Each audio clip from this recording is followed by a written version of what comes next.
коцкарници оддалечени минимум 500 метри од основни и средни училишта, забрана за рекламирање и засилена борба против нелегално онлайн коцкање. Владата на вчерашната седница го усвои новиот текст на законот за игри на среќа. Целта, како што посочуваат, е да се заштитат децата и младите, а коцкањето да не се смета за нормална појава. Од тие причини на познатите личности ќе им се забрани да ги рекламираат игрите на среќа, а се воведуваат забрани за пораки што го представуваат коцкањето како пат до финансиски успех, рекламирање што ветува подобар живот или решение за лични и социјални проблеми и содржини насочени кон малолетници. Премиерот Мицкоски вели дека владата стои зад законското решение кое треба да стави крај на перцепцијата дека казината се главна индустрија, а најави дека следен чекор ќе биде ограничувањето и на брзите кредити. Градовите почнаа да ни наликуваат со ние реклами, со ние светлички билборди како градови каде што коцкарниците се главна индустрија. Тоа не личеше на ништо и не личи на ништо. И со овој закон ќе се стави крај на таа перцепција кај граѓаните.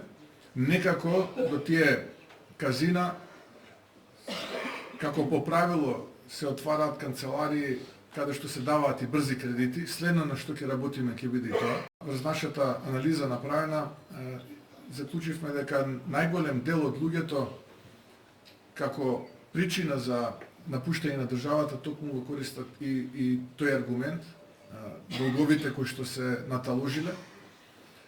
Имајќи го предвид се тоа, ценам дека со овој закон во морална смисла на зборот драматично ќе подобриме состојбата во државата.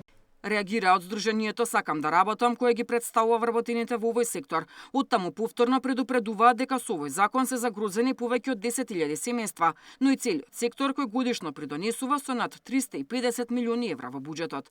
Ние цврсто веруваме дека младината мора да биде целосно заштитена од било какво потенцијално влијание и евентуално да создаваат недозволени навики за играње.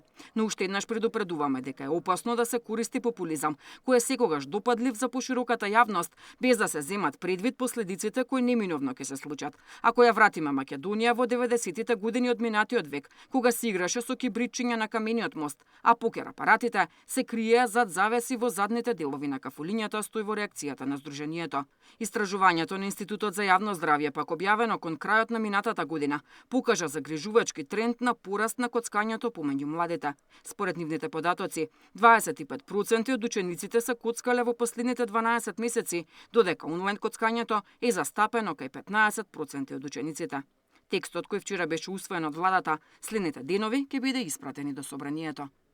Деспина Тодоровска, Сител телевизија.